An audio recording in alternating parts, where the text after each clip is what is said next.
So we'll go ahead and start. Hare Krishna, there's Vern. Oh, you still got some chukachoris, you're right. Krishna Mahaprabhu tired me out. Danya gana go chugoloru haram Gauranga Guritama Gopyara Kopa Briksham Gopala Gada Ratidam Yati Singha Gora Govinda Deshikavaram Satatam Namami Uttama Adama Kichuna Bachila Jachiya Dile Kakola Kahe Premananda Hemona Goranga Hridaya Dadiya Bola Bhaja Goranga Kaha Goranga Laha Gorangera Namure Jana Goranga Bhaje Se Hoyamada Pranare Hare Krishna Hare Krishna Krishna Krishna Hare Hare Hare Rama Rama Rama Hare Hare Yashaiva Padambu Jabhakti Labhya Prema Vidana Parama Pumata Tismai Jaganmangala Mangalaya Chaitanya Chandraya Namo Namaste Chaitanya Chandraya Namo Namaste Chaitanya Chandraya Namo Namaste Madgavir Api Gopala Sri Kriyat Kripaya Jodi Tadaiva Sambhaya Pidva Rishi Yustat Priya Janaha Shri Krishna Krishna Chaitanya Sasanatana Rupaka Gopala Raghunatha Brajabala Pahiman Vanchakalpatarubhishcha Kripa Sindhu Bhyevacha Patitanam Pavanebhyo Vaishnavebhyo Namo Namaha Jai Shri Krishna Chaitanya Prabhu Nityananda Shri Advaita Gadadha Shivasadi Gaura Bhakta Vrinda Hare Krishna Krishna Krishna Hare Hare Hare Rama Rama Rama Hare Hare. So very nice to have everybody here again today. So we're going to continue with our last session, which we were speaking about this story of 3 logs of wood. My Guru Maharaj, which mostly in our last session we just kind of went over that story again, the story about the first Ratha-yatra, a description of Krishna's feelings of separation from the gopis and Radha, and what the gopis were going through in separation from Krishna and Vrindavan, and how there was an amazing meeting, and how important this story was, and how this story was the thing our Guru Maharaj was speaking when he left his body. But I'd like to continue today with some of the, I guess you could say, ramifications of that story. Srila Bhaktivinoda Thakur, in one place, he says that a student is not meant to imprison ideas. Rather, he should be like a satellite which reflects them. So, in that spirit, I'd like to take some of the thoughts that our Guru Maharaj spoke and analyze them through the chashma, through the eyeglasses of our Gaudiya Vaishnava literature. Let's begin with a statement from Srila Jnanachandra Goswami. Jnanachandra Goswami was one of the acharyas in Jagannath Puri at the Gambhira, and he wrote a beautiful book called the Govinda Archana Smarana Padati. In text 188 there, he describes a basic principle of our Gaudiya Vaishnava philosophy, very important principle. Vina means without. Vina Radha Prasadina. Without the mercy, the prasad of Radharani, Krishna Prapta Najayate. You can't get Krishna. Therefore, Tatashi Radhika Krishna Smarinyosu Samyuto. That you should always remember them together, Smaraniyo, because they're always together. You can't separate Radha from Krishna. So that's a very appealing philosophy. It's an appealing aspect of the story of three logs of wood, but we have to ask a question, maybe an unpleasant question, but is it true? Just a second here. Is Radharani there in Jagannath Puri? Is Radharani with Lord Jagannath? And if Radharani's not there with Lord Jagannath, then how do we understand Lord Jagannath? In fact, we very well may have some doubts about him.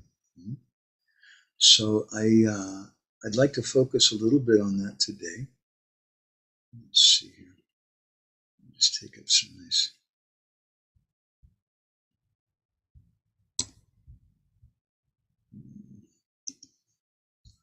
Krishna.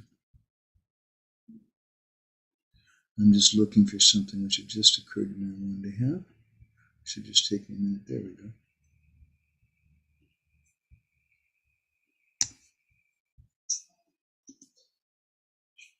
Yeah, that's nice. I like that one. We have a lot of photos of Lord Jagannath. So you can see him. This is a beautiful picture of Jagannath, by the way. This is Jagannath dressed in the evening in what's called his Bada Shringara Vesh, or his dress of the great conjugal mellow. And during that time, he wears this, which is the Gita Govinda Kandua. This was given to me one of the Pandits in Puri. This is Mahaprasad from Lord Jagannath. And you see in Odia words on this cloth, different verses from the Gita Govinda. So it's called the Gita Govinda Kandua. And Lord Jagannath wraps himself up in this every evening in this Bada Shringara Vesh. In Bengali, we would say Boro Shringara Vesh.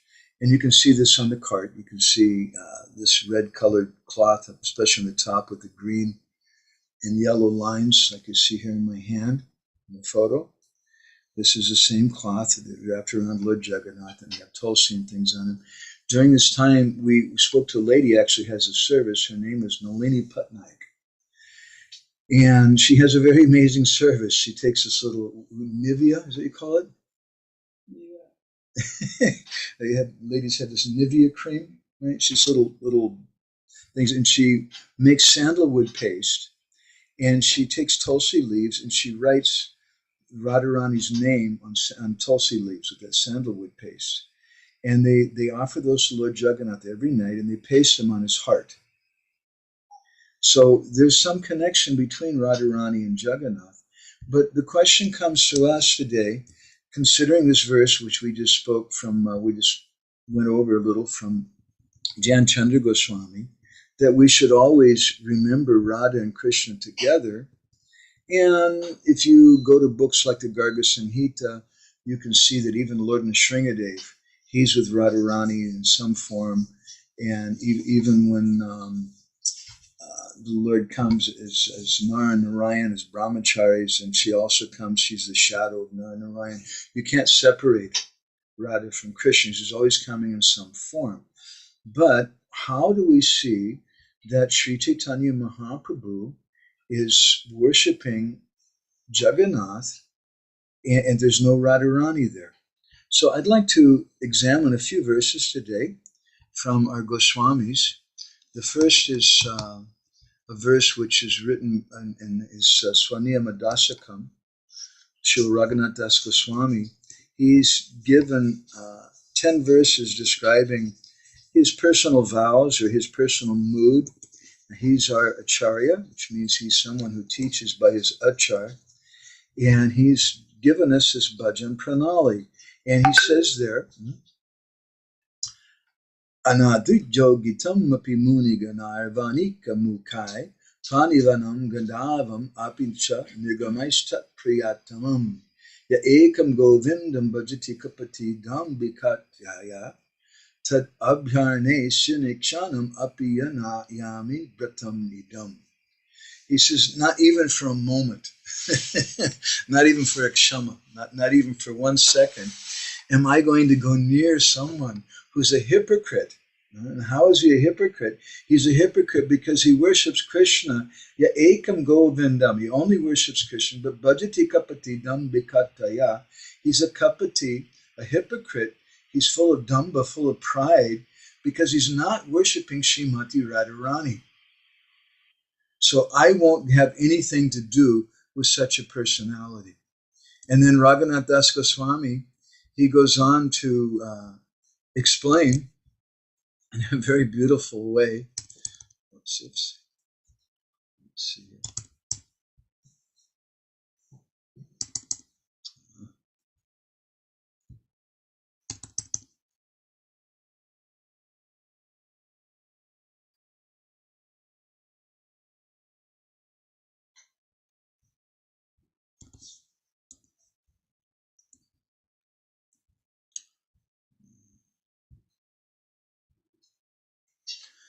Sada Radha Krishna Chaladatula Kela Stala Yugam Brajam Santyadhyaitat Yuga Virahitopi Tutimapi Punadwara Vatyam Yadupatim Apiproda Vibhavai Sparantam Tadvacha Pichanahi Chalam Ikshitum Api.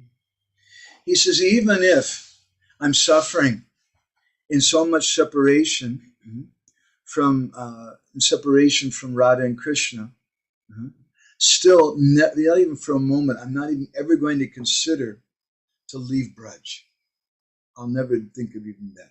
He said, even if I get an email or a phone call from Dwarka, and Krishna says, hey, Krishna Balaram, I want you to come right now to Dwarka to see me. Raghunath Das Goswami says, forget it. I refuse to go. I won't go. He said, but Katon Madai Radha Spurati Harina Slista Hridaya Sputam Dvara Vatyam Iti Yadi Shinomi Shuti Tate Tadaham Tatra Vaidita Matipatami Brajapurat Samudhiya Swanta Dika Gati Gatindrat Apijavat. He says, but if I just hear some news, there's no personal invitation and request, I just hear some news that somehow out of madness, Srimati Radharani has gone to Dwarka, then without any invitation, I'm going to fly to that place faster than Garuda goes. I'm going to go there immediately. So this is the mood of Gaudiya Vaishnavas. But understanding that mood, how then do we understand that where's Srimati Radharani? Or as they would say in Bengali, Kotai Radha. Where is Radharani? So let's see. There's so many beautiful pictures of Jagannath. This is also a good one here.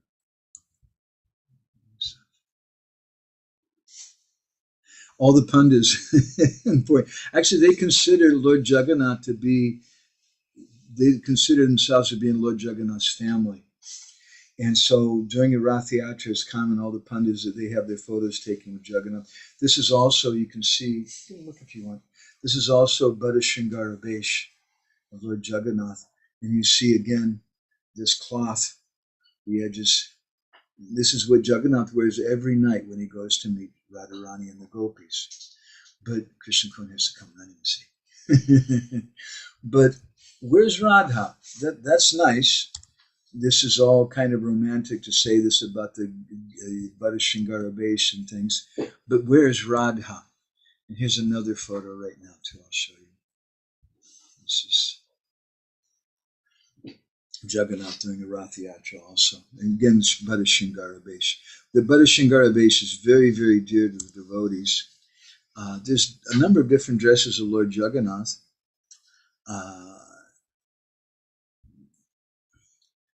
And I'm just looking for something here. Krishna,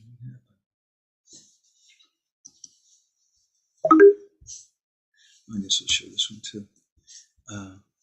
One of them is Jagannath's Sunavesh, which means his golden dress. This is Jagannath during the Pahandi, which we were talking about previously. And Jagannath comes out of the temple. And I was going to try to find that video I have of Jagannath. I forgot about that. Anyway, this is a photo of Jagannath. You can see in the background there. He's about 7 or 8 feet high. He's quite a big fellow. It takes a lot of pundits to carry him. And when he's coming out of the temple, he's swaying back and forth because he's completely intoxicated in Radha Bhav. So understanding all these things, how then do we consider that Chaitanya Mahaprabhu, why do the followers of Mahaprabhu bother to visit Jagannath Puri? We can understand why they would want to go to Vrindavan, Radhakund, but why would they want to go anywhere else? Srila Bhaktisiddhanta Saraswati Thakur, he once commented about Bhaktivinoda Thakur. He said that Bhaktivinoda, at the end of his life, he expressed a desire to go to Kurukshetra. And Bhaktivinoda, he said that Kurukshetra, that's the real place of bhajan. Now, if you were to go and tell that to some of the Babajis at Radhakund, I think they would become horrified. In Kurukshetra, it said that the lakes there originally were made from blood, from the battle of Kurukshetra. How is it that Bhaktivinoda wants to go to Kurukshetra? You surely want to go to Govardhan Hill or Vamsivat, Jamuna. You want to go to Radhakund. You don't want to go to Kurukshetra. My God. But Bhaktisiddhanta Saraswati Thakur, he said that those people who are shallow thinkers, they appreciate Vrindavan. He said, but a man of real bhajan, real divine aspiration, aspires to live in Kurukshetra. Let me put this statement up on the board here. This is from Srila Bhaktisiddhanta Saraswati Thakur. Shallow thinkers appreciate Vrindavan, but a man of real bhajan, real divine aspiration, aspires to live in Kurukshetra. So what does that mean? How is it that Bhaktivinoda Thakur, who's such a Rasik Vaishnava, at the end of his life, he's praying that he wants to go to Kurukshetra?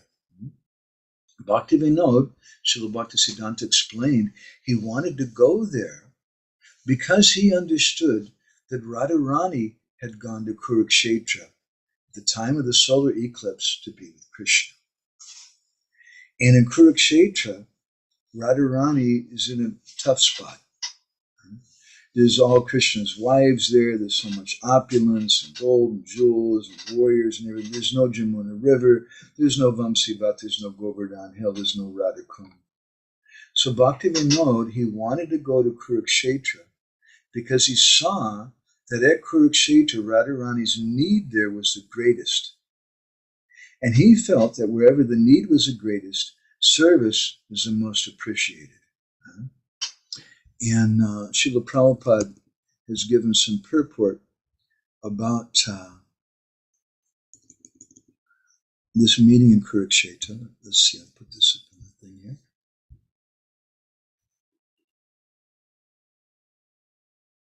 Krishna Balan Prabhu, would you like to read that?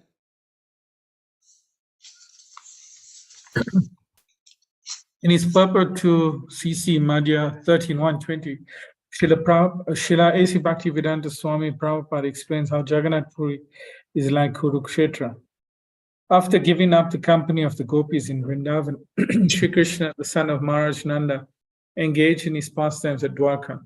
When Krishna went to Kurukshetra with his brother and sister and others from Dwarka, he again met the inhabitants of Vrindavan. Sri Chaitanya Mahaprabhu is Radha Bhava Duti, Suvalita. That is, Krishna himself assuming the part of Srimati Radharani in order to understand Krishna. Though Jagannath is Krishna and Sri Krishna Chaitanya Mahaprabhu is Srimati Radharani. Chaitanya Mahaprabhu's leading Lord Jagannath towards the Gundicha temple corresponded to Srimati Radharani's leading Krishna towards Vrindavan.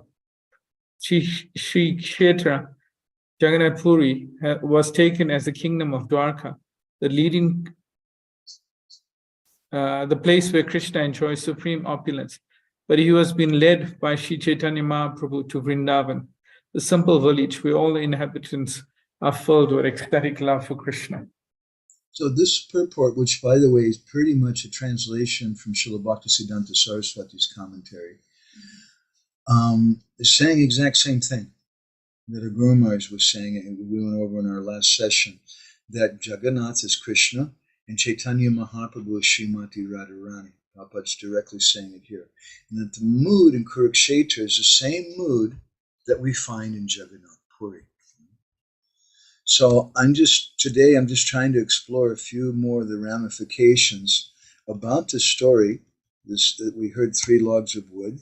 And again, can we find Radharani with Lord Jagannath? And if Radharani's not there with Lord Jagannath, then that's nice. It's very sentimental and sweet. You can say things about Kurukshetra being similar and this and that. But the fact is that we don't want to go any place where there's no Radharani there. We can't imagine worshiping any deity of Krishna if Radharani's not there.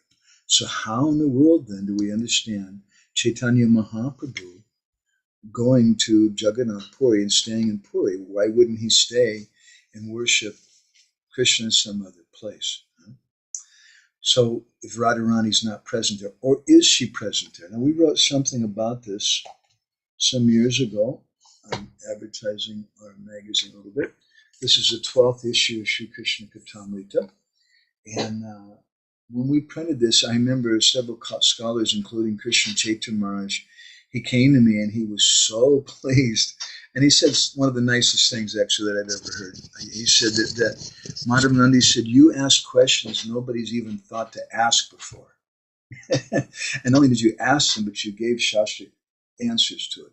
And one of our big questions is, where's Radha? So according to the Jagannath Ashtakam, Srimati Radharani is present with Lord Jagannath. In the 6th verse of Jagannath Ashtakam, we hear about this. Let me put this up on the board too. Beautiful verse.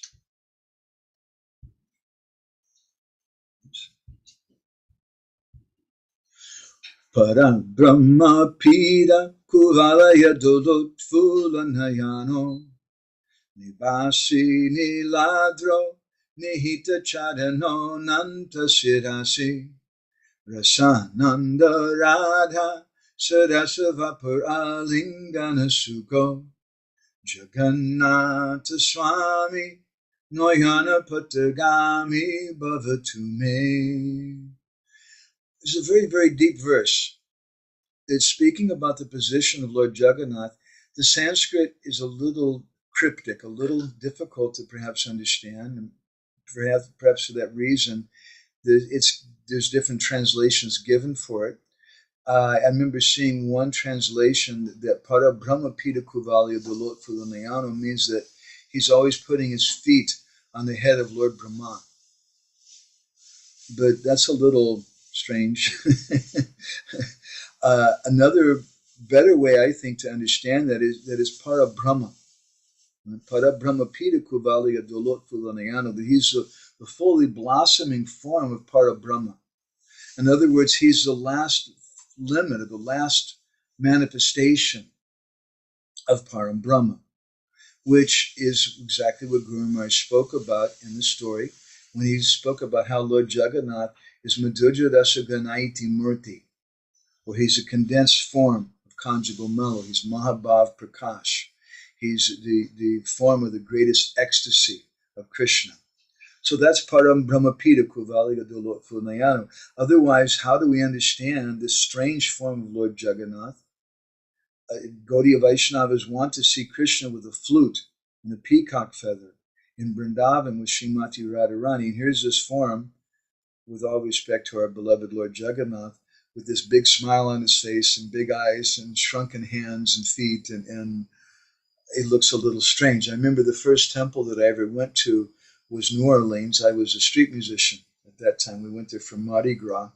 And I was a vegetarian, and I liked the Hare Krishna something. We were starting a chant, and we went to the temple, and that was the first time that I recall ever seeing, I think it was the first time I ever saw deities. And they had, in Radha, they had Shishi Radhakant, Gaur-Nitai, and Jagannath Baladi Subhadra. So I remember coming before the deities, and I thought, that's cool. Here are these two young boys who are dancers, Gaur-Nitai, and here's this beautiful boy and his girlfriend, Radha Krishna. And then they came before Lord Jagannath. And I remember thinking, yeah, these guys are from Mars. They're from some other planet. That was my humble understanding, very humble understanding of Lord Jagannath. So he says that Jagannath, in this verse, Para Brahma Pita Kuvalya Dolot Fulanayano, he's a fully blossomed form of the Para Brahma. And then he says, Nibasi Niladyo Nihita Chano Nanda Sirasi, that he's always living, he's always a Basi in Niladra Jagannath Puri. And this is significant because in the first few verses in Jagannath Ashtakam, the author of Jagannath Ashtakam, which is a whole subject matter, actually we were going to write some commentary on Jagannath Ashtakam. I should get back to that, Krishna Kun. It's described there that Lord Jagannath is always residing in Vrindavan. But here he's saying that he's living in Niladra. So we reconciled that a few sessions ago. The Jagannath Puri is a closed compartment of Vrindavan. It's Gupta Vrindavan. So he's always residing in this Jagannath Puri, this form of Jagannath as Param Brahman, Pita, Jagannath, the last form of Brahman. In the first verse of Jagannath Ashtakam, the first word is Kadachit, which means that sometimes. And the others in Kadachit ka lindi tatavipina sangita karavo nibasi nilada nihita charano nanta sirasi. He speaks about Lord Jagannath. He's saying that sometimes Jagannath is dancing on the bank of the Jamuna. And he has a flute, he has a peacock feather, he's dancing with the gopis. But here we're hearing that Nibasi Niladro, he's also resident in Vrindavan. So he's Vrindavan Krishna with the gopis, but in this form of Mahabhav Prakash. And what is the nature of that Mahabhav Prakash form? The third line of this verse describes Rasanande Radha Surasa Vapur Alingana Sukha. That Jagannath is Alingana Sukh. He's always in ecstasy, embracing the form of Srimati Radharani. Now, for those of you who've ever done deity worship, when I was in Los Angeles, I used to bathe Lord Jagannath every day. When I first came to Bhubaneswar in 1993, one of the first services my Guru Maharaj gave me was to bathe and dress Jagannath in the morning and then put him to rest in the evening. Very sweet service. And Jagannath there, he's about 5 feet high. He's this big around. And to undress and dress him, you have to embrace him. It's a very, very sweet service. But there's no Radharani there. But this verse is saying, Rasanandi Radha Sarasa Vapura Lingana Sukh, with great Rasanandi, with great ecstasy, he's always embracing the body of Radharani. But there's no Radharani there. What does it mean? So this is Mahabhav Prakash Jagannath. And we did some research on this subject matter in our magazine, and we found some very interesting things, which very few people, actually even very few Pandits in Jagannath Puri understand. When Jagannath changes his body, there's a ceremony called Navakalavram. And that Navakalavram ceremony, we wrote some things about that in a few issues of our magazine. Maybe some of you recall seeing it. That Navakalavram is when Jagannath changes his body. And it's a long, amazing procedure. Actually, this Gita Govinda Kandua has a significant part to it. In the beginning of the Navakalavram ceremony, some of the leading Pandas, who are Daityapatis, who are considered to be directly in the family of Lord Jagannath, they come for a ceremony before Lord Jagannath, and they take some Mahaprasad, Gita Govinda Kanduas like this one, and they tie them around the head of the Pandas. That's also Gita Govinda. there, and that's Madhavi Patnaik on the left side. The lady I was telling you about with her Nivea cream things. Let me see that. I'll show that to the devotees here. On these here with this, I don't know if you can see this. Yeah, you can. So that's Nalini Patnaik, very famous lady in Jagannath Puri, not so famous actually, but she, doing her service with her little Nivea tin there, sandalwood paste, and writing the names of Radha in Odia language.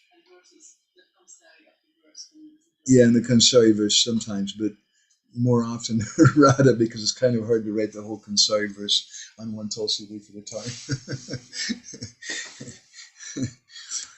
So we found out some interesting things about this Navakalevaram ceremony. Actually, we went there in 1996 and took photos of the Daru, because these Pandits, they go searching for this Daru. They first go to one temple of Durga, a very ancient deity of Durga, and they stay there for a few nights until she comes in a dream. And she'll tell the Pandits where to look for the tree. And there's going to be separate trees for Jagannath, separate for Baladev, and separate for Subhadra. These trees have to have certain qualities. It has to be a neem tree. The Daru for Lord Jagannath and Balaram has to have 4 trunks, 4 limbs. If it has 5, 6, 8, 3, 2, they won't accept it.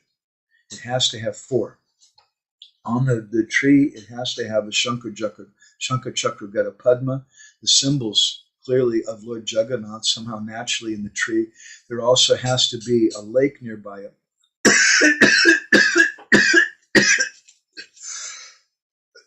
A mountain or hill nearby. There has to be an anthill. There has to be a cobra living at the base of the tree to make sure that it's bona fide, because if it's actually the Jagannath Daru, then they say that Lord Ananta Shesh manifests himself there in the form of a cobra to protect the Daru.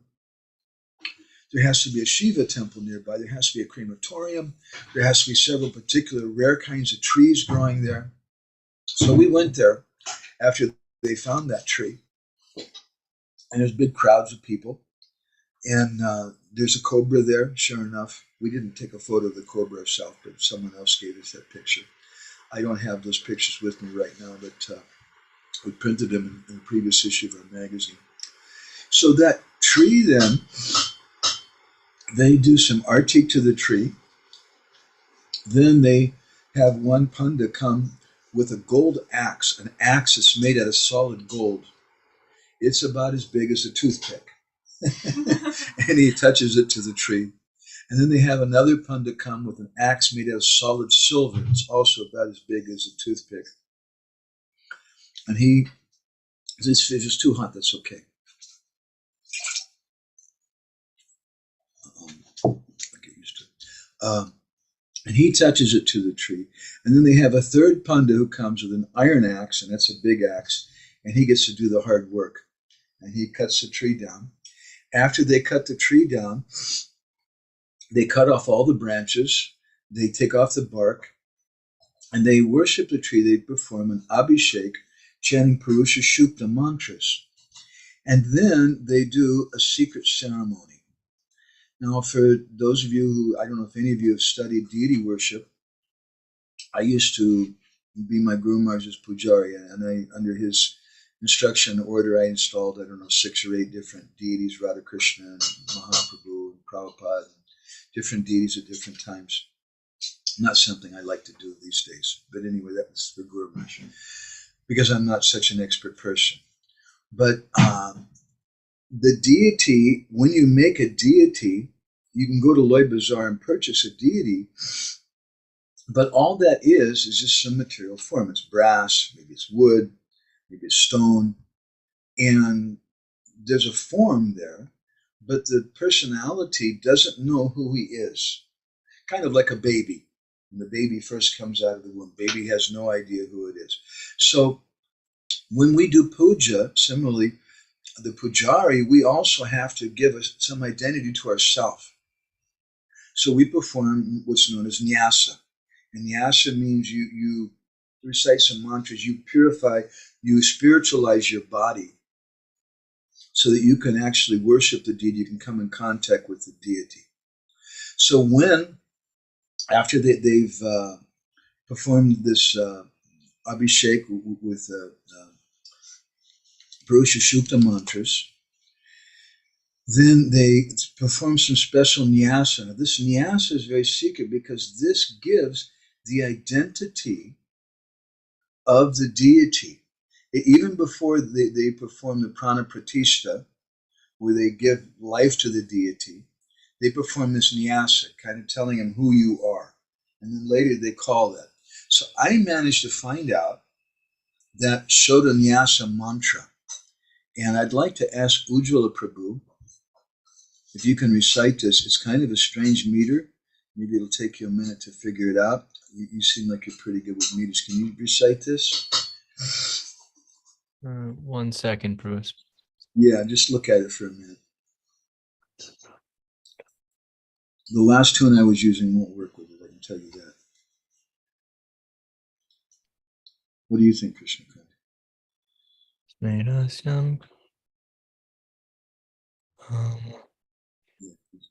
Goswami Astakam won't work either. 1 second.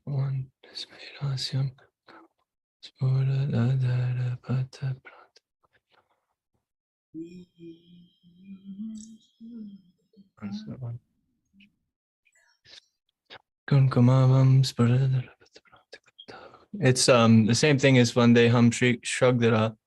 Right. Smerasyam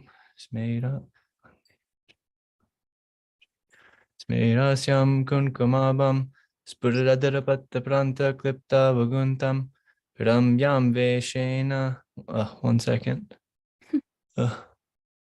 It's not easy, Vana Bihari. Don't laugh. This is a hard verse.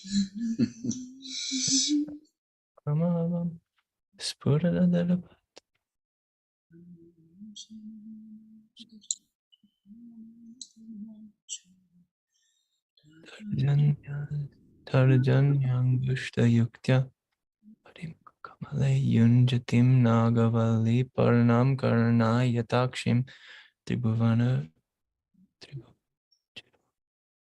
Paranam Karana Yatakshim.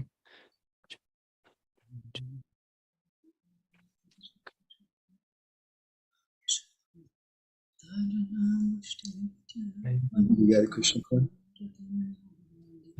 Yes.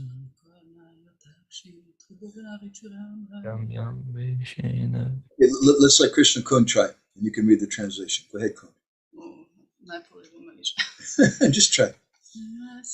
Louder, more clearly. Start again.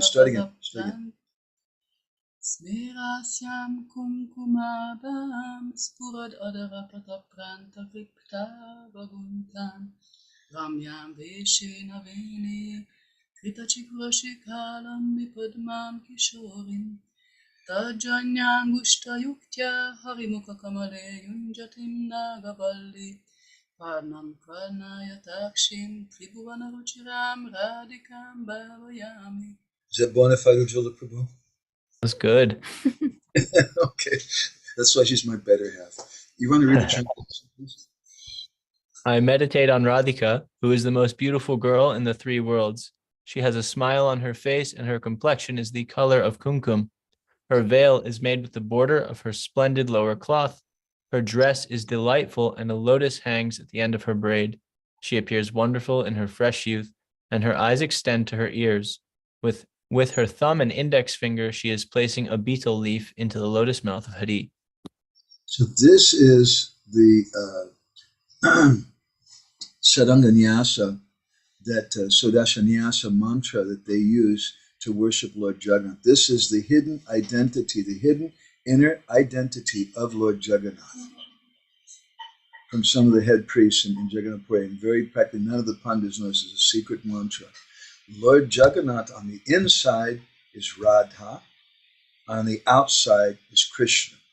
Just as we were reciting in Jagannath Ashtakam, in our previous verse, we're saying that Rasanandi Radha Sadasa Vapur Alingana Sukho. That Jagannath is always embracing Srimati Radharani to his chest. Now, I found out another pramana in this regard also, speaking to some of our Pandit friends in Puri. Aside from the deities of Jagannath, Baladev, Subhadra, there are a number of different deities in the Jagannath Mandir that have important ceremonial roles. One of them, amongst them, is a tiny deity. He's only about as big as my thumb. And that deity is solid gold, made from solid gold. It's considered to be the form of Lord Jagannath. In fact, the deity's name is a Shayana Vigraha. It's the deity that sleeps. And that deity is considered to be a combined form of Lakshmi Narayan, Ardha Nari Ishvara, or Ardha Lakshmi Hari. He's half Krishna, half Radha, or half Lakshmi, half Narayan. It's a representative of Lord Jagannath. It's considered to be non-different from Jagannath. That deity, the form of the deity, is seated. The deity has 8 arms. 4 hands are holding a conch club, disc, and lotus, the symbols of Vishnu. And 4 hands are holding a lotus, a mirror, a book, and a pot of gems, the symbols of Lakshmi Devi. The Sara, the Tilaka Tantram, describes this form. You want to try it again? Ujjwala Prabhu, or maybe Krishna. I think this is the same meter as the last one. This is Let's see.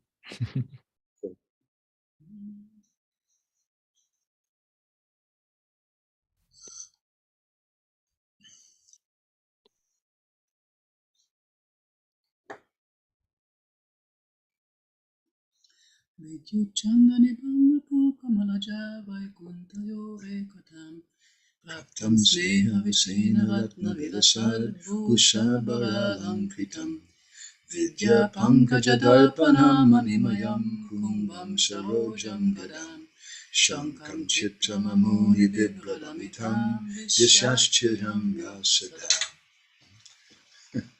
that he has the color of lightning and the moon. Half his body is Vishnu, Vaikuntha, and the other half is Kamala, Lakshmi. And their union is due to mutual affection. Praptam sneha, that the praptam, how this form came about, ekatam, how they become one. Praptam sneha vasena, because of sneha, because of mutual affection. They have all these different gem-set ornaments and 8 hands, the book, lotus mirror, pot of gems, lotus club, conch shell, and disc. And may this deity, Shriyam Vasada, may he always create auspiciousness for everyone. Shriyam. So this is a form of Lord Jagannath. Now, I found this a rather significant description because one thing is, first of all, the deity is gold. Lord Jagannath is known as Daru Brahma. He's made it of wood. But how is it that this deity is considered non-different from Jagannath? Gold is the color of the Lord's consort, Lakshmi Devi. Srimati Radharani, she's known as Tapta Kanchana Gaurangi. She also has a golden form. And my Guru Maharaj, he's commented elsewhere in Embankment of Separation about this form, this color of Srimati Radharani. Let me put this here. And Ujjwala, maybe you can read this.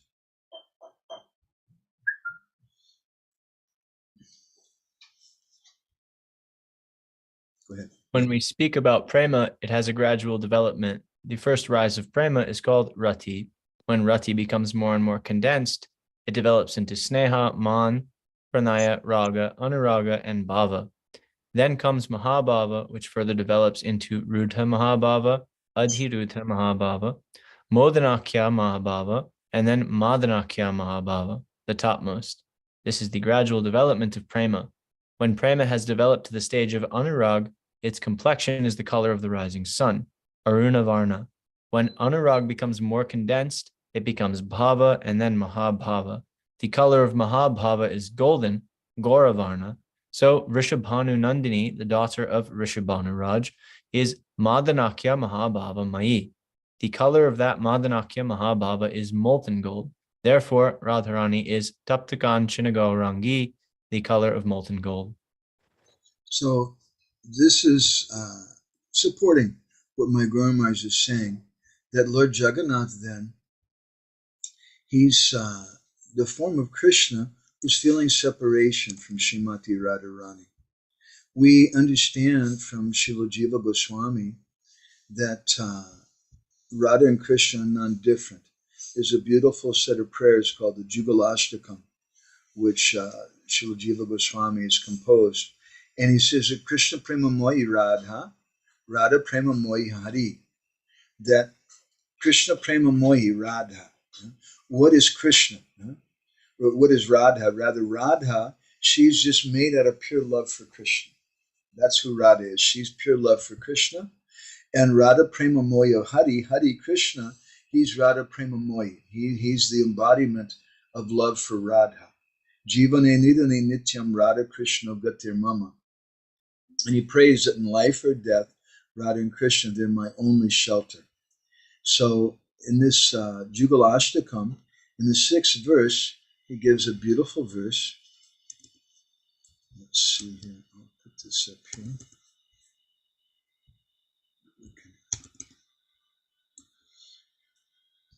Share this with everybody. He says that Krishna Chitta Stita Radha, that Radharani is fixed in the chitta, in the heart or the consciousness of Krishna, and Radha Chitta Stita Hari, and Krishna is fixed in the heart of Radha. They're non-different from each other. And so this is a very esoteric philosophy. I'd like to share with you a few pictures about this also. Let's see. Yeah. Here's a nice painting that we acquired some years ago in Jaipur. I'm always collecting old art. And so you can see this is Radha and Krishna. Can you see okay, Andy? And who's in the heart of Krishna is Radha. Who's in the heart of Radha is Krishna. So this is our Gaudiya Vaishnava philosophy. And this is why Chaitanya Mahaprabhu is coming before Lord Jagannath. Lord Jagannath is the form of Krishna meditating on Radha inside the heart. Lord Jagannath is Radha Viraha Vidura Rup. He's in his heart is Radha. We can see this, there's a few different paintings I'll show you now. Here's a painting of Radharani looking in the reflection in the water. And what does she see in the water? She sees Krishna. You see? Yeah. Uh-oh, Krishna Kun, you better come quick. We're going to turn it off. There it is. Okay, but there's more. Let's see. This is a theme that we find quite often, both in the writings of our Goswamis and in our Gaudiya Vaishnava art. Here's a painting of Radharani in Vrindavan, and she's looking again in the reflection of the water, and what does she see? But she sees Krishna, because you can't separate Radha from Krishna. And let's show you some more artwork in this regard. Yeah. Here's another nice. I think I showed this one in the previous session. I like this painting quite a bit. And here's Radharani looking in a mirror, and who does she see in the mirror? But she sees Krishna. And there's another, okay, Krishna Kun, you better run. Krishna Kun doesn't like to miss out on anything. Now here's a painting of Krishna sitting on the bank of the water, and he's looking in the water. And what does Krishna see? He sees Radha.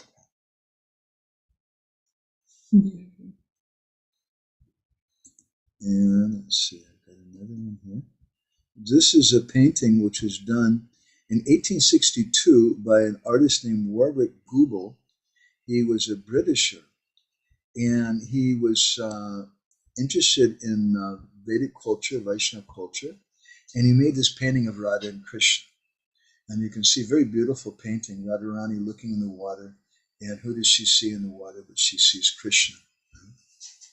Again, indicating that Radha and Krishna are non-different from each other. And here's some local art from Jagannath Puri. You can see Jagannath and Srimati Radharani together. This is Jasanandi Radha Sadasavapu Alindana Sukho. The Jagannath is always embracing Lord Srimati Radharani to his chest. And finally, there's another painting here. I don't remember who made this painting, but this is done by a contemporary artist. After she'd read the book Embankment of Separation, she became inspired, and she made this painting of of Krishna, who is actually Lord Jagannath. He's a form of log of wood floating in the ocean of Radha Bhav. That's Lord Jagannath. So this conception is there. Now, I'd like to share with you a few other things that I learned from one of my teachers, from Fakir Mohan Prabhu. There's many, many things we could share with you in this regard, too. This magazine that we made, let me see, again, we printed a beautiful song by Madhavi Devi. We titled the song Radha, the Beloved of Jagannath. And she speaks there about Jagannath. She says, say, Sri Nandanandana se Jagabandhana Chandana Charchita Anga, that Jagannath is the beloved son of Nanda Maharaj. He's adored by the whole world. Sakshat Brajendra Kumar Sehari, Niladri Bhavi Vibhav, that he is the handsome young son of the king of Braj. He's a Kumari Sehari, and he's Niladri Bhavi Vibhav. He's the sweet treasure of Niladri. And she describes this Bada Shingara Vesh, Pahuda Kalare Prema Ramanchare, that when Jagannath, I can put this on the screen, let me see here, that when Jagannath goes to take rest at night, Pahuda Kalare Prema Ramanchare, he's embracing Srimati Radharani close to his heart. How does he embrace her close to his heart? Radha Nama Angi Jari. But this name of Radharani, when he wears his Bada Shingara Vesh, he has his names of Radha on tulsi leaves, which are close to his heart. And so in great ecstasy, prema polakare, with great ecstatic symptoms, he's taking rest in this way. Shigita Govinda Kanta Padavali Kundare Radha Nama. So he has this Gita Govinda Kandua, this cloth with the verses from the Gita Govinda written on it. Prema Angare Dari Barsabare Vilasa Kananti Hari. He's embracing it very close to his heart. So this is a song by Madhavi Devi. It's a rare song. This was found amongst some of the items in traditionally in the village known as Bentapur, which is a place of Ramananda Roy, and the place of his cousin sister Madhavi Devi, who is one of the four most intimate associates of Sri Chaitanya Mahaprabhu, and the only lady. This is one of her writings. So I also found out something interesting too about Radharani in Jagannath Puri. A number of different things are there. So many things actually. Radharani is pervading throughout Jagannath Puri. One of them is in the Gambhira. The Gambhira, it means something deep. Gambhira means something hidden. Gambhira in Oriental tradition refers to a room under the ground. In terms of architecture, it's a room under the ground that a rich person where he keeps his treasure. So this was the treasure, that treasure place where Sri Chaitanya Mahaprabhu was kept. But the word Gambhira has another meaning, which we found in an old rare book. Actually, Hari Parsha Prabhu found this, giving another definition of the meaning Gambhira. Gamane bhiyam rati iti Gambhira. That someone who expresses fear of Krishna leaving, that person is named Gambhira. So that's a synonym for Radha. Because whenever thought of Krishna leaving Gam, Krishna going away comes in, then fear, bhi, bhai, is expressed, Gambhi, Ra is expressed, therefore the name Gambhira. Someone who has that fear of Krishna leaving, that's Radha. And so that's manifested in the Gambhira.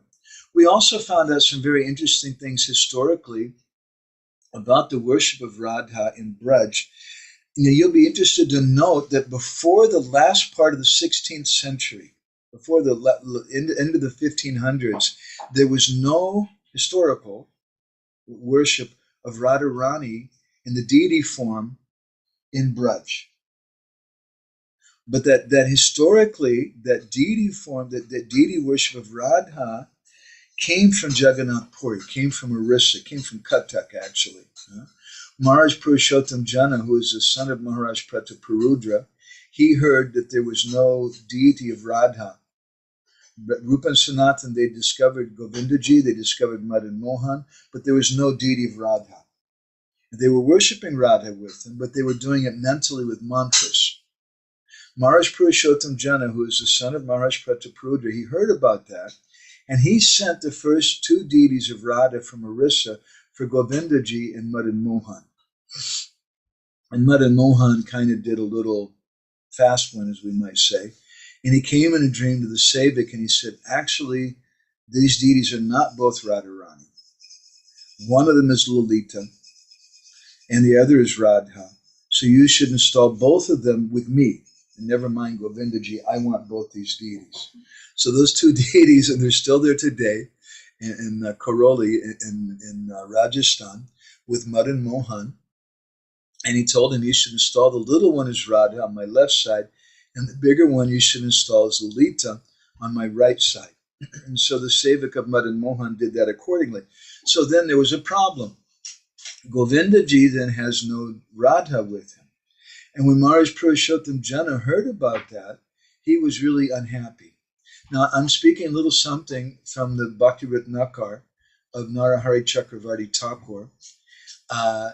And the Bhakti Ratnakar tells the story, and it speaks about how Maharaj Purushottam Jana, he didn't know that many generations earlier, and there's a very interesting story, that in Cuttack, Cuttack is where, at that time, it was the capital of Orissa. It's a very ancient city of Orissa.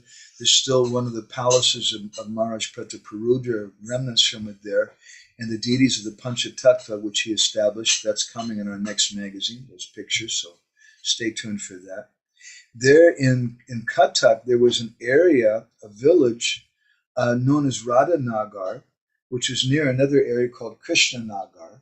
And in that area of Radhanagar, this is according to Bhakti Ratnakar, there was a Brahmin there whose name was Rishabhanu, and he's living in Radhanagar.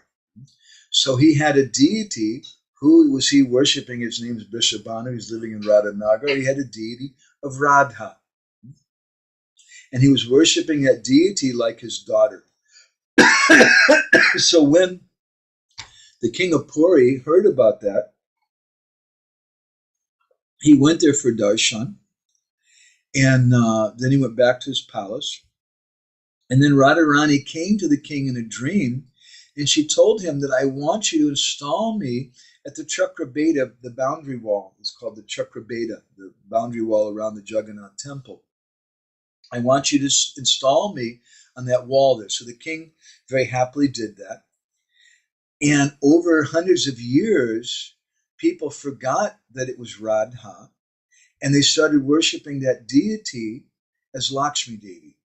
And that's why Maharaj Purushottam Jana, he really wanted to have a deity of Radha sent for Govindaji and Madan Mohan, but Madan Mohan stole both deities, said one of them is actually Lalita, and he took both of them for himself, leaving poor Govindaji with no Radha. So Maharaj Purushottam Jana was thinking very deeply about that. And one day, that deity of the Chakrabeda wall that everybody thought was Lakshmi Devi, they'd forgotten that hundreds of years before it was actually Radha. She appeared to him in a dream, and she said, I'm actually Radha, and I want to be with my Govindaji.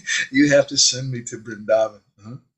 So he sent him there. He sent Radharani there. And then during the Mughal invasion, Radha Govindaji, Radha Madan Mohan, and many of the other Vrindavan deities, they were taken by the king of Rajasthan to the Amber Fort near Jaipur, a very wonderful place.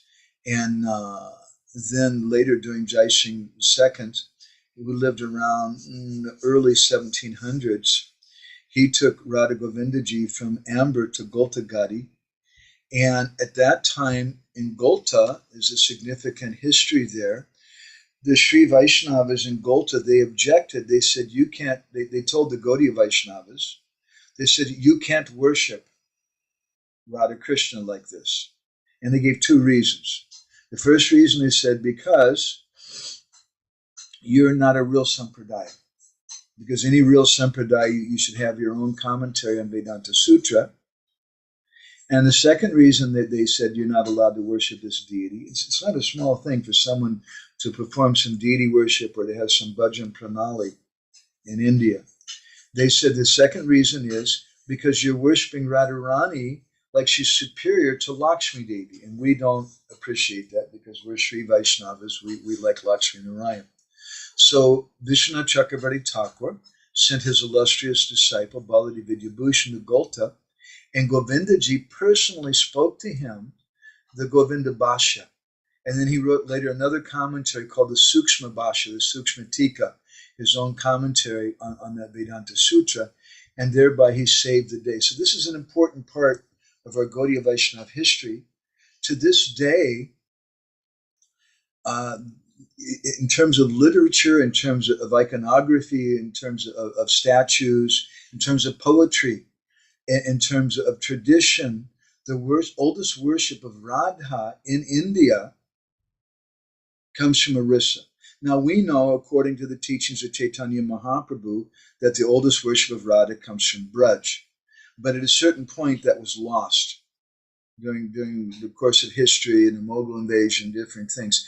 But in Orissa, that history, that worship of Radha has always been going on. Even in West Bengal, Durga Puja is a very big thing. And that's a public holiday in West Bengal. But in Orissa to this day, at least in certain parts of Orissa still, Radhastami is a public holiday. And if you go to by Ramuna, there's a tradition, especially there, of worship of Radharani. That's where Baladi Vidyabhushan came from. There's a very long tradition, very Rasik tradition of Radha worship in Orissa. So my Guru Maharaj points out also that one of the most common names of Krishna in Orissa is Gopinath. And that Gopinath, he's the Lord of the Gopis. And there's many different famous deities of Gopinath. Kirchar Gopinath in Ramuna. Sakshi Gopal is also known as Gopinath. We have Tota Gopinath in Puri. We have Madhavi Devi's Radha Gopinath. There's so many different forms of Gopinath throughout Orissa. So it's described in the Chaitanya Charitamrita that this is the nature of Chaitanya Mahaprabhu, that he's the mirror of Radharani's emotions. And this is, I'll put this verse on the board here. This is from Chaitanya Charitamrita Adi Lila, chapter 4.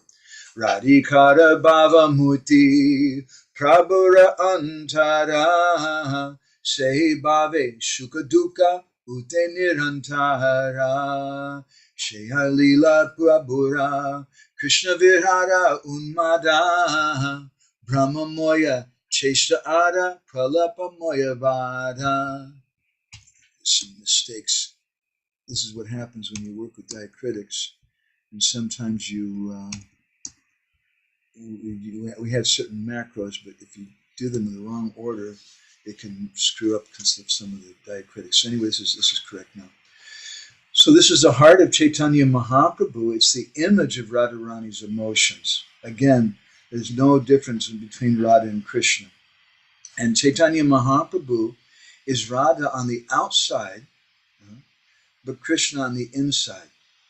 He's Krishna on the inside. He's Radha Bhava Duti Suvalitam Nomi Krishna Sarup. And he's Krishna Sarup, but Radha Bhava Duti Suvalitam. The complexion and the mood of Radha is covering Krishna. And Lord Jagannath is just the opposite. He's Krishna on the inside. He's Radharani on the inside. Radharani is being embraced in his heart. And on the outside, he's Krishna. He's blackish in complexion. But he's in the mood of this Mahabhav Prakash. And both Jagannath and Sri Chaitanya Mahaprabhu are the image of emotions. Chaitanya Mahaprabhu is in the mood of Srimati Radharani, feeling separation from Krishna, whereas Lord Jagannath is Radha on the inside, feeling separation feeling separation from Radharani. He's Krishna feeling separation from Radha. He's Radha Viraha Vidura Rup. So this is the strange meeting that Gour Maharaj speaks about in the 3 Logs of Wood and Embankment of Separation book. So I'm going to stop there. It's a lot of things to digest. But I'd like to see if anybody has any reflections or comments or anything you'd like to share with us today. And let's see, Mukunda Prabhu, what do you think? Is this bona fide? Do you have any Very hard for me to tell, Prabhu. It's quite high topic, you know. It's quite deep as well. But I appreciated 2 things that you've said. In the beginning, you said, wherever the need is the greatest, service is the most appreciated. So, you know, I appreciate that. And also, you know, you spoke about Radha and Krishna as being non-different in so many ways, you know. So what I've gathered from this is an important aspect, which I feel is matters of the heart. The heart is the important aspect here, because the mirror of Radharani's heart is what is being reflected, for example, in the mirror, or what she sees in the water. And it's also vice versa, where Krishna experiences the same thing. So also Chaitanya Mahaprabhu, you know, he's dancing in front of the Ratha-yatra cart, but all of the dancing and ecstatic symptoms that are being manifested is actually what is being reflected in the heart of Mahaprabhu. And Jagannath, on the other hand, is expressing ecstatic symptoms as well, big eyes, big smile, etc. Is actually manifesting externally what's reflected in the mirror of his heart. So what I've gathered from this is that the important thing here is the heart itself. Excellent. Wonderful. My Guru Maharaj, she has a phrase for this, which I don't know where the phrase came from, but he calls it the Sat Prema Hridaya Darpana. It's a phrase he uses several times in Embankment of Separation. Sat means eternal. Sat Prema, this pure love. Sat Prema Hridaya, of the heart. Sat Prema Hridaya Darpana. That heart which is a darpana, or mirror. We say that Cheto Darpana, Marjana. There's a mirror of the heart, which Mahaprabhu speaks about in Shikshashika. It's the same word, darpana. So Sat Prema Hridaya Darpana means a heart of the mirror. And Guru Maharaj expressed that when Krishna wants to relish his own form, it's a really very deep thing, because Krishna's relishing everything. He's Rasaraj. He likes to relish all different tastes. So his form is the greatest thing to taste and relish. When he wants to relish that form, how does he do that? If he holds up an ordinary mirror, that mirror can't reflect the depth of the beauty and the love of Krishna's form. It just gives a one-dimensional perspective of it. When he wants to understand and see himself, he has to look for himself in a special mirror. And that's the Sat Prema Hridaya Darpana, in the heart of his pure devotee, in the heart of Srimati Radharani. So Srimati Radharani, according to Srila Jiva Goswami, she is love for Krishna. Every hair on her body, every fingernail, every eyelash, every bit of skin, every bit of her form is simply the form of love for Krishna. And Krishna is a form of love for Radha. And this is why our Goswamis, they glorify Krishna in Vrindavan with Radha. That's the topmost form. That's the form we want to see. When, just like yourself, when you're around the boys and everybody says, "Oh, Mukunda, you're so knowledgeable, you're a senior devotee, you're so good, you're this and that and the other," and you might become a little puffed up. But Absolutely, when you get around your mother, and your mother says, "Hey, boo-boo," and she starts telling her friends, "I remember when he was 2 years old and he passed stool and he started smearing it all over his body and things," and your face turns bright red and you're humiliated.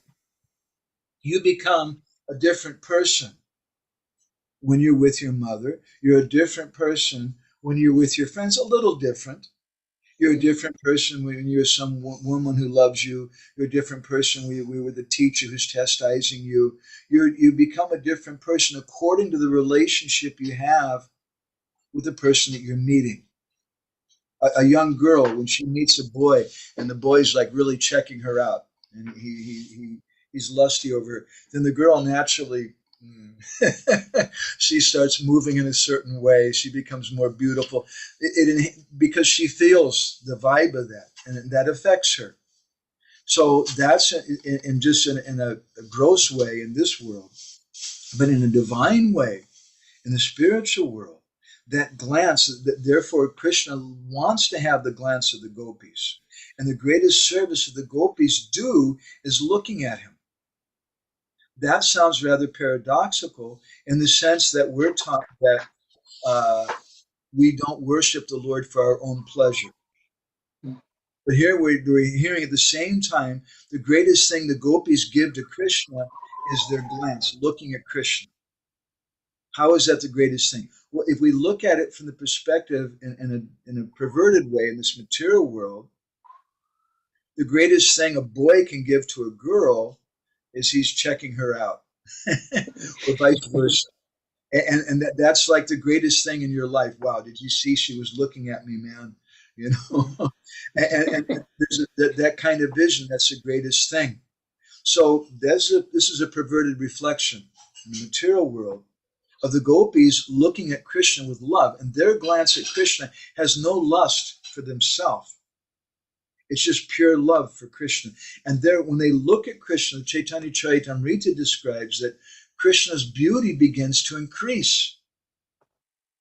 And the highest form of Krishna is found with Radharani when Radharani's looking at him. And therefore, we speak about Radha Kripa Kataksha Stava Raja. We have this prayer glorifying the sidelong glance of Srimati Radharani and how powerful it is for these reasons. That's just some reflections on your comments. You want to share anything else, Prabhuji?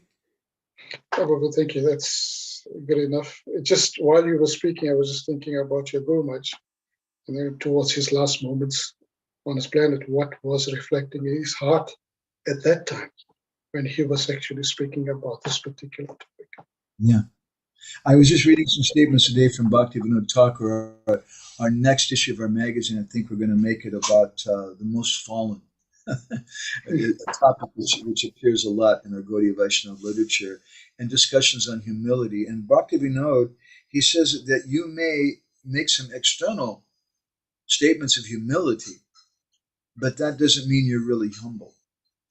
And similarly, we can speak this story externally, but it doesn't mean that it's really come to our heart. As we commented in our last session, Fakir Mohambabu once told me that there's a tradition around this story, Three Logs of Wood, in Orissa, that if someone actually speaks this in a niskapatya way, without any duplicity, with a pure heart, they'll leave their body. And Fakir Mohambabu told us this is your Guru Maharaj. Thank you very much.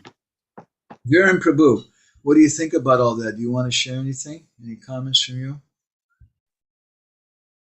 Yeah, Hare Krishna Prabhu. No, just appreciation for the class. So echoing what Govinda Prabhu said, it's quite deep. There's just two things I think, and mine is more questions. So what is the significance of when the Daru Brahma is found? What is the significance of first touching it with a little golden X and a silver X before an iron X is used to then cut it down? Well, first, the descendants of Vidyapati, who are today known as the Puja Pandas, the descendants of Vidyapati with his Brahmin wife. Vidyapati was the Brahmin of Maharaja Jumna, who came to Jagannath Puri looking for Nilamadeva. First, his descendants, they touch it with the golden axe. And then the descendants of, what's her name? The Sabara, Vishvavasu, his daughter. Is it Golamadav or something? No, sorry. I'm just thinking of... Vishvavasu's daughter. You remember her name? Yeah. Lalita, right? Lalita. There, because she comes from actually they're pig farmers, non-vegetarians even. That's a whole nother topic. Very interesting topic. His second wife was Lalita, this Sabara, this pig farmer or Aborigine, you might sometimes say. The descendants of them, they take the silver axe, and the descendants of Vishwakarma, who carved the original deity, they take the iron axe, and they carve that there. So whether there's any other significance, there could be. I don't know. And there might even be some mantras or something which might have been there originally or may have been lost. As far as I know, there should be some mantra. There's usually mantras, whatever ceremony you do, but I'm not aware of anything with that. It's an interesting question. And that's about all that I But yeah, my second question, Prabhu, is so you mentioned those Nyasa verses, and that's those secret verses that the Brahmins or the Pujaris chant to then give to tell the form. So Lord Jagannath, what his form is. Is that something that's practiced even in Gaudiya Vaishnavism? Sadanganyasa is done in Gaudiya Vaishnavism, yes. In Satkri Sadipika of Gopabhata Goswami, scribed by Gopabhata Goswami, in our deity worship, Puja Padidis, that ceremony is given. This particular mantra is not found there. This is just in Jagannath Puri, but that ceremony of Sadanganyasa, if you install deities of Gauranga Mahaprabhu, then generally you'll recite the Gour Gayatri mantra for Mahaprabhu, Nityananda Prabhu for Nityananda deity, or whatever. There's a particular mantra for each deity that's part of our Gayatri mantras usually.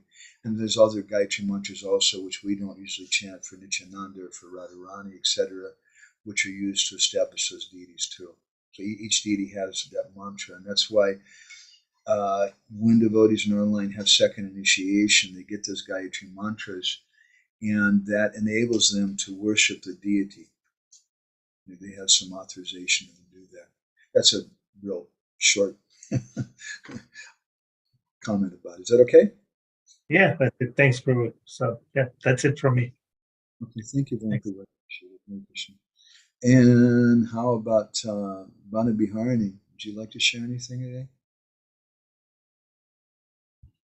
Krishna.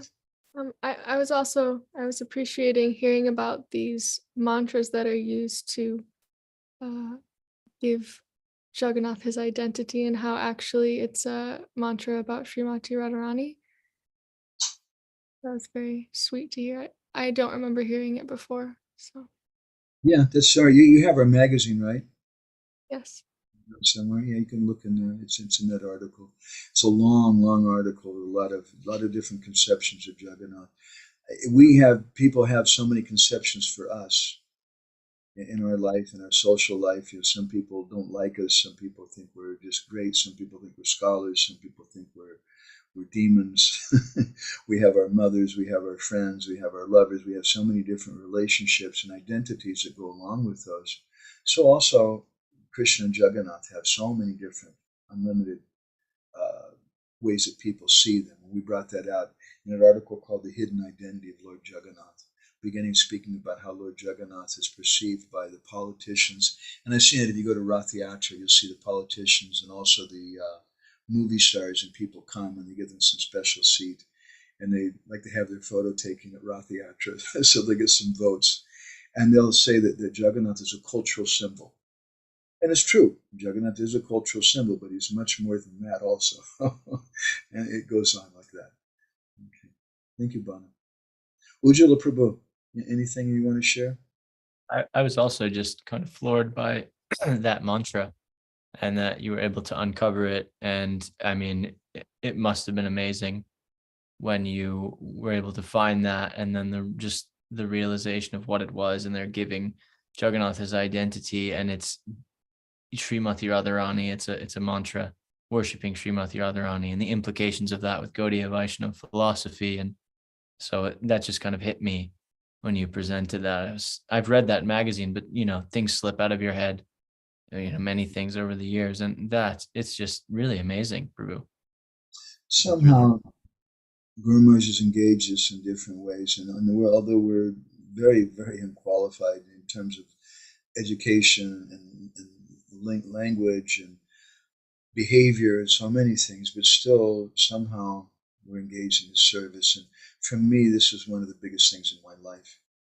Finding out about this, it was something I've never seen or heard about it from anybody anywhere else. Yeah, it's so amazing. So amazing. Thank you, Ujjwala Prabhu. And how about Krishna Balaram Prabhu? You want to share anything? Just Prabhu, thanks for drawing our attention to Kurukshetra and the mood there in terms of the greatest need. It's just I think it's so nice because I generally just associated it with the war, and I never actually felt like I needed to go there. So yeah, and then the second thing was, sorry, Paul. And then the second thing I quite enjoyed is when he spoke about Baladev Vidyabhushan.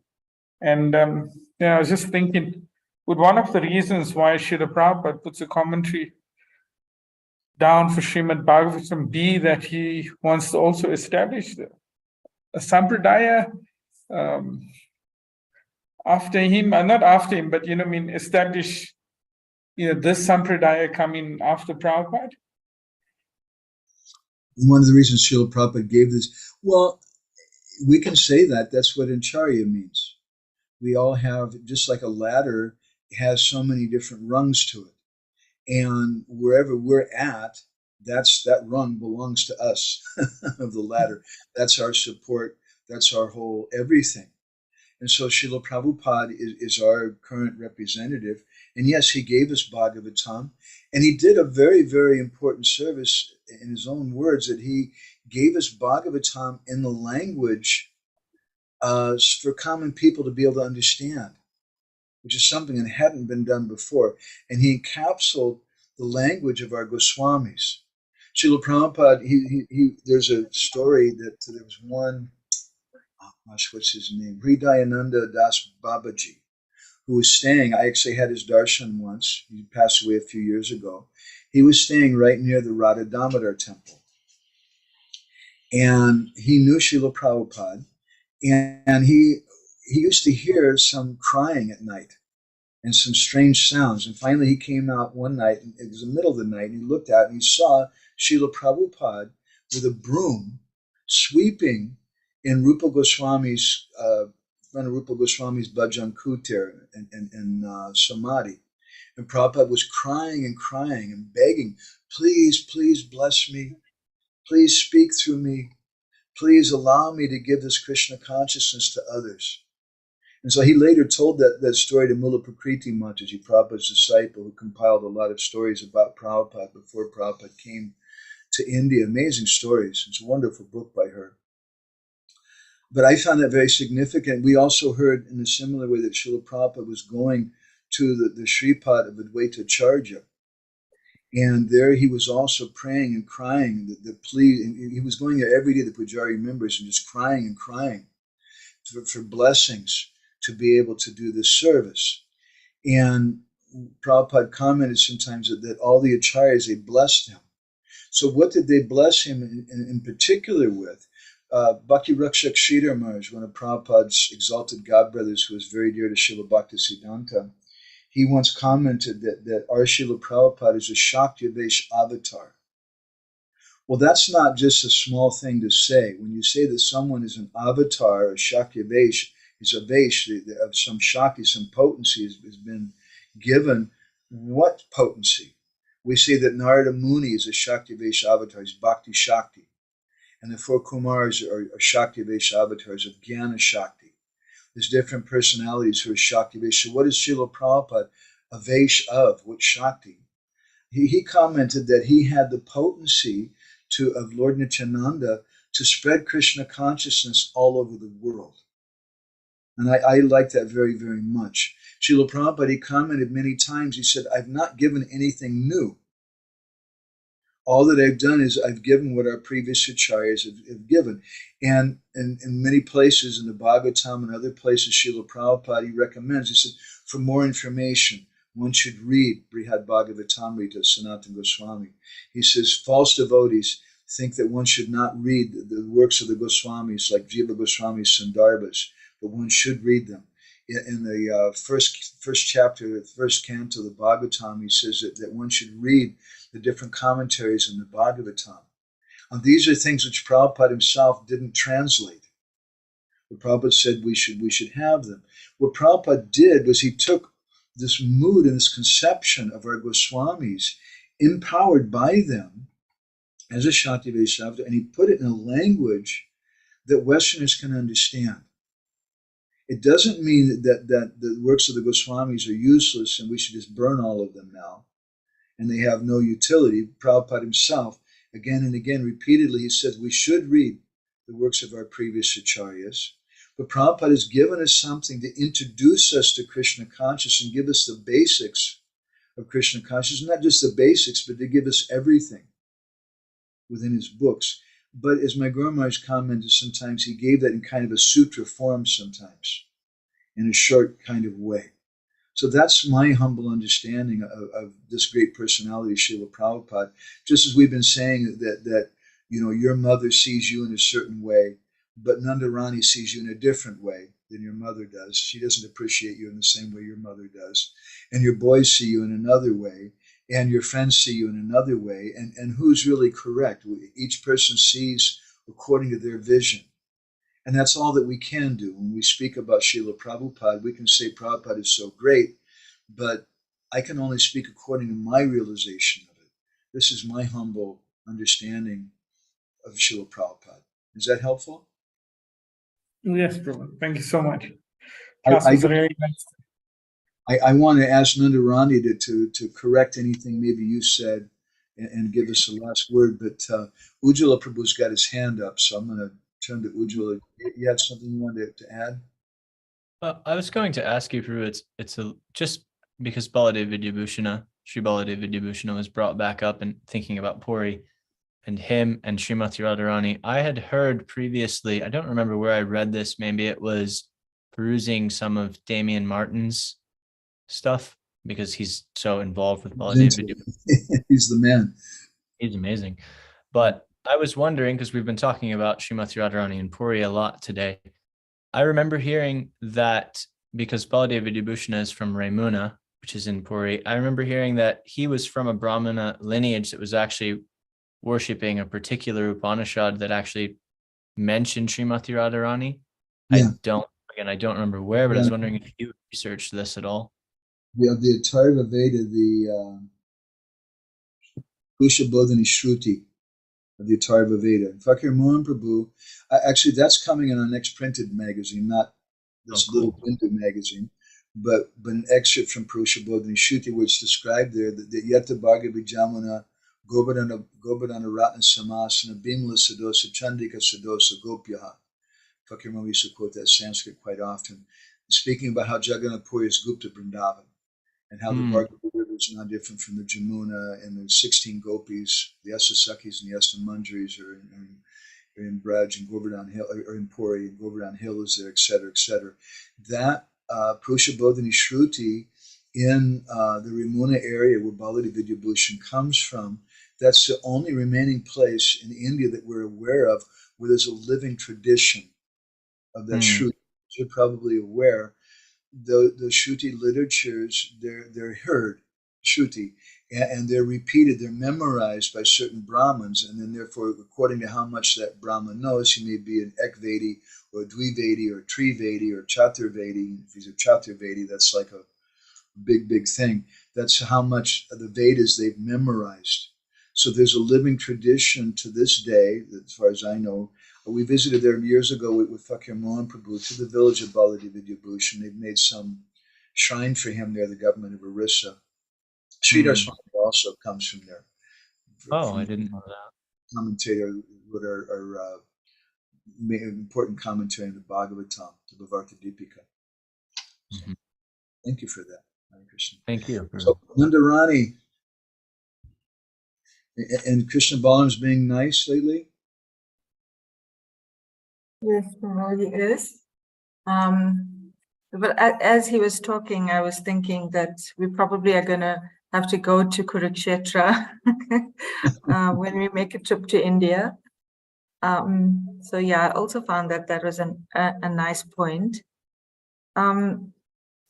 What was nice to me is, you know, seeing that verse about how you can't separate Radha and Krishna. And then you mentioned that even with Lord Nrsingadev, Radharani is, you know, somewhere, and that's not a form typically that we think of, you know, Krishna and Radharani. And just yesterday we were reading a part in the Bhagavatam, or Krishna Bhavan was reading, about Varahadev. And so Krishna comes in these different forms. And I guess, you know, we know that Radha and Krishna are not separated, but there are specific forms where it's more manifest, like there's Radha and Krishna, there's Sita and Ram. So yeah, I thought that that was an interesting point. And maybe I would like to understand how the other incarnations that don't appear to be in that sort of. I'll make an offer. I'm very forgetful, but if somebody reminds me, I'll paste in this section, very interesting section from Garga Samhita, speaking about the different consorts of the Lord and different manifestations. And my Guru Maharaj speaks about this. I remember one lecture he gave in Bhubaneswar where he spoke about Shakti and Shaktiman and how you can't separate them. And you can't separate Radha from Krishna, and they're always together in some form. Otherwise, we're not interested. Srila Prabhupada, he established the deities in Delhi, and he called them Radha Parthasarati. And when some of Srila Prabhupada's godbrothers heard about that, they were a little unhappy. Because to give respect to them, honestly speaking, that's a little unheard of. To have Radharani with Parthasarati in the Battle of Kurukshetra and that. And so they were expressing some displeasure or something about that. And when Achyutananda, I think it was, later came to Srila Prabhupada and mentioned to Prabhupada what they were saying, Prabhupada's response was, he said, oh, is Radharani ever separate from Krishna? Radharani is always there. And he wanted to establish Radha Parthasarati in a preaching way. I mean, what to speak of Radha Parthasarati, what about Radha London Ishvara or Radha Paris Ishvara? Does it say that Radharani's with the Lord of Paris or Radharani's with the Lord of London? Srila Prabhupada wanted to establish that Radha and Krishna are everywhere, and it's Vrindavan. And the real Lord of Paris, of London, is Krishna, and Radharani's always with him. This is our perspective. And it's not traditional in one sense. It is traditional, it is philosophically sound, as we've just established somewhat. But generally, Gaudiya Vaishnavas, they want to think of Radharani with Krishna, not with Parthasarati or with Lord Nrsingadev. Or in the Maha Mantra, we say that Hara is Radha, but we don't think of Ram as Ramachandra. It's not that Radharani's with Ramachandra, or some people say Parshuram. Radharani's there and Parshuram's got his axe. She is there with him. And according to the perspective someone has of the Maha Mantra, they may see it that way. But who's written commentaries on that? Jiva Goswami, Raghunath Das Goswami, Bhaktivinoda Thakur, Dhyan Chandra, Gopal Guru Goswami, they've all written commentaries on the Maha Mantra, and all of them have said that Ram there means Radharaman. It means Krishna. That's our conception. But there's a nice conversation Prabhupada had with a couple of sannyasis who were arguing. One of them was saying that Ram meant Ramachandra, and another was saying, I think Ram meant Balaram. And Prabhupada said, it can mean either way. It is okay. If you want to think of Ram as Balaram or Parshuram or Ramachandra, that is okay.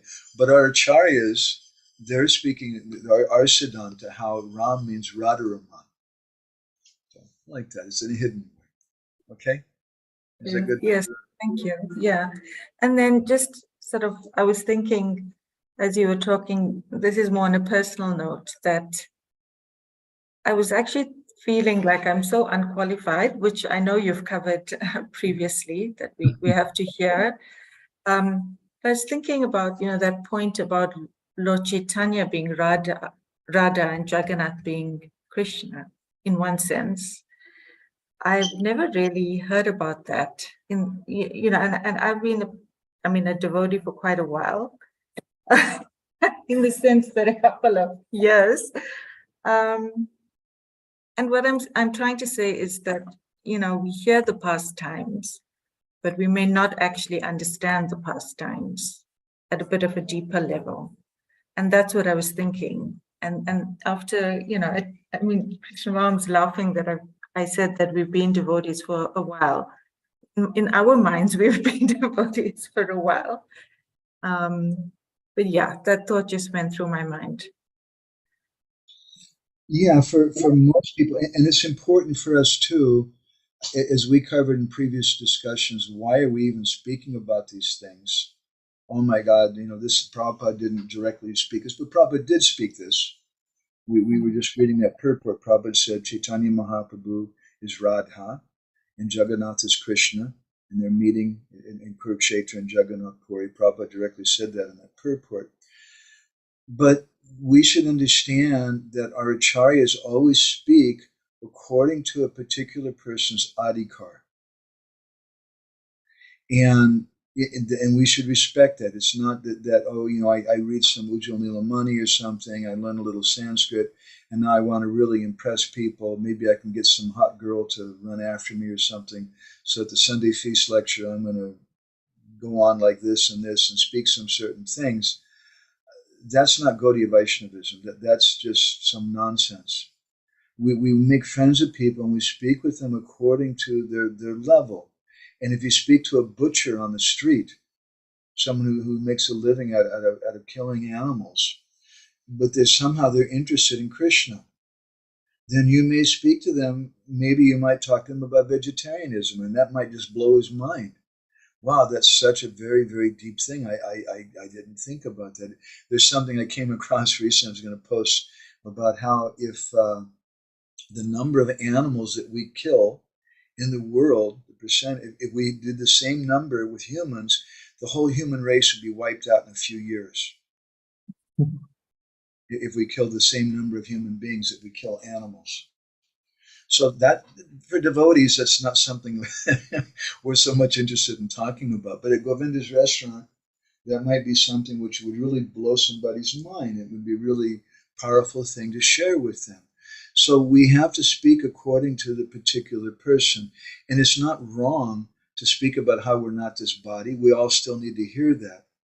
But at the same time, there's other deeper things in our movement, and we should get some inspiration and understanding to go and examine those things. And it's legal. It's legal to read Chaitanya Charitamrita, Prabhupada's Chaitanya Charitamrita. It's legal.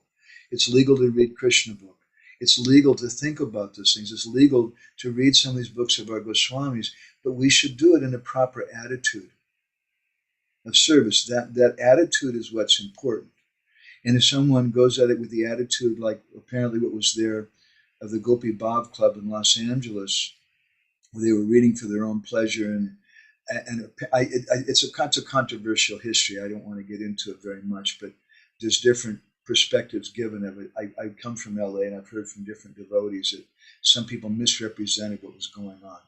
But Srila Prabhupada was told that there's these devotees coming together and reading about being gopis, and there's one Mataji just had an abortion. She's an initiated devotee, but she got pregnant, she had an abortion, and they're doing this reading, and Prabhupada was furious. How dare you go about this? So what actually happened historically, I don't want to get into. I don't really know exactly. But Prabhupada didn't like what was told to him. That we know for sure. And what was told to him was that devotees, there was a certain group of devotees who were in a sensual kind of way approaching these literatures without the proper adhikar. So the mood and how we approach it is so very important. And if we just become stagnant or static and just say the same things over and over again and just mechanically accept it, then our bhakti may also become stagnant. Instead of being static, we want to be ecstatic. We want to go deep into these things and think about it. And Vishwanath Chakravarti Thakur speaks about that in the 12th chapter of the Gita. He says that there's 3 different stages. There's abhyasa, manana, and smarana. Abhyasa, Krishna says, abhyasa yoga yuktena. We practice. Abhyasa means to practice. We're practicing this yoga, and our mind is all over the place. But after practice sometimes, then our mind becomes peaceful, and we come to the platform of manana.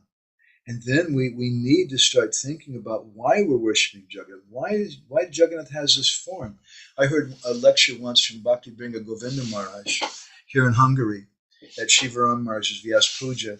And Govinda Maharaj was speaking about how when he joined the temple, I was somewhere in America, maybe it was Buffalo, I'm not sure. But Govinda Maharaj, when he joined, he said that there were deities there of Jagannath, but they were just kind of so strange that his mind just kind of checked out. And he didn't even really meditate on them or anything. And at a certain point, after he'd been there for a few months or something, then the temple president told him, so now you got to worship Jagannath. And it was the first time he'd even noticed him. It was just kind of like a picture, a statue in the background. And then he asked this question to the temple president. He said, well, who is that? And the temple president said, I don't know. It's Krishna in some kind of form. That was just their earliest conception. And that's simple, and that's okay. That was Prabhupada told the early devotees in San Francisco, Jagannath is Krishna. That's all that you need to know. But how is he Krishna? And where's the flute? Where's Radha? And why is he Param Brahmapita Kuvaliga Dolot Fulanayana? Why is he the last limit of Parabrahma? How do we understand that? So we should think about those things. And one thing that I'd be delighted by is just if we can somehow encourage devotees to think in a general way. Because it's a great problem in our spiritual life. We become mechanical and we don't think. And especially and sometimes even we're told you're not supposed to think. It's like illegal. And we should just mechanically do things and not question things. But that's not very healthy in our spiritual life. So, is that okay, Nandarani? Yes, thank you. I really like it when you're here. It's okay when Krishna Balaram Prabhu is here, but we really like it when you're here also because you really add a lot and you always have some nice, thoughtful things to say. I know you guys are really busy in that. Thank you for taking part. So I want to ask if there's anybody here in the room who wants to share any thoughts. We have a couple of devotees here. Andy, do you want to share anything? Any thoughts you liked from today? Okay, let me turn the camera here. Yeah, I would like to have a question. Okay, this is Andi. Andi is very famous at Govinda's restaurant. She makes all the sweets and cakes and things that she's really, really expert. And my question is that I also appreciate that today I can be here. And can everybody hear okay? Yeah? Okay, go ahead. So I was thinking to ask that when I chant the holy name, Hare Krishna Mahamantra, then is it that I pray to Radharani that she might engage me in the service of Krishna? So is it through Radharani that I can serve Krishna? Yes, and therefore this prayer is describing that we were reading in the very beginning that Vina Radha Prasadena, without Radharani's mercy, Krishna Prapti Najayati. You can't get Krishna. There's no way. So that's also in the Mahamantra. Very good. In a very esoteric way, the Mahamantra may be many different things for us. We may be chanting the Mahamantra saying, my dear Krishna, my dear Radha, please become like a toilet brush and clean the toilet of my heart, which is so filthy and so nasty. That's one way someone may chant the Hare Krishna mantra. And I know a lot of devotees, honestly, they do like that. Just please, I'm so fallen, I'm so filthy, and please purify my heart. And that's okay. That's Chaito Darpana Marjanam. But there's higher meditations to have. And Bhaktivinoda Thakur and some of our Goswamis have described that ultimately the mood that we're chanting Hare Krishna, we're serving Radharani. And we're chanting that Mahamantra for Radharani to hear. Radharani is feeling separation from Krishna. And so what happens at that time, the gopis, they all come together and they do kirtan. And that kirtan brings Krishna and Radha together because Krishna is no different from his name. So their conception in the Maha Mantra is that, oh Radha, you're with Krishna, you're Hari, you're stealing away Krishna's mind, or Krishna's stealing you away in different ways. And each one of these words is referring to, each different combination is referring to how Radha and Krishna together. And that's in a very high way, which is very beyond this, but just to know something about it, that's Manjari Bhav. Manjari Bhav, Radha Krishna Pranamor Yugala Kishore, Jivane Marani Gati Arnahi More. Narottam Das Thakur, he sings that my whole life is to bring Radha and Krishna together. And so that's our mood in chanting the Maha Mantra. We want to bring Radha and Krishna together. And that's a very deep meditation. But as Srila Shivaram Maharaj has wonderfully commented, these things exist and we should know something about them. If otherwise, we may just become complacent in our spiritual life. And we don't really, if we don't strive for these things at a certain point, if we're just satisfied and we're lazy in our spiritual life and we just go on, it's okay, I'm just working at Govinda's restaurant and I'm doing a service and I'm chanting 16 rounds every day and that's good enough for me. That's all right, but you may not get these higher things. We have to have some hankering for those things also. So we've been speaking there for these kind of classes. Is that okay, Andy? Yeah, it's all right? All right. Krishna Kone, you want to share anything? Want to come closer? I was remembering how if you can see your face, and I promise that Bana Biharani will be very happy. Okay. Uh-oh, I just made a good. Go, Krishna Kone. I just can't. I'm not such a person. I don't have a big thing. Okay, but at least make your comment. Come close. I just remembered how Damodar Maharaj. Remember how Damodar Maharaj was saying something in Puri? Was mentioning his realization about why Jagannath is the highest form of Krishna, because he's feeling separation from his best devotee, Srimati Radharani. And I somehow put it together today with this Param Brahma Pida, that this is why this is the Param Brahma.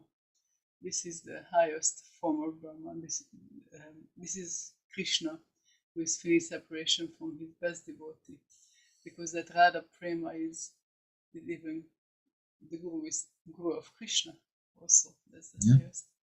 Anyway, just somehow. This is what came to me. I love this topic. Thank you. Wow, that's a fantastic comment. And that, I would say, that's a good note to finish on. Okay, so we'll go ahead and stop there. Just one thing about next week. I think next week is clear, right, Krishna Kone? Yes. Next week is the 5th. The week after that is a question. That's the Gour Purnima Fest from Budapest. We'll say something next week about that. Next week, I guess it's clear. We will have a program here, but probably will just mention actually that it will be here at this time. Well, that will be.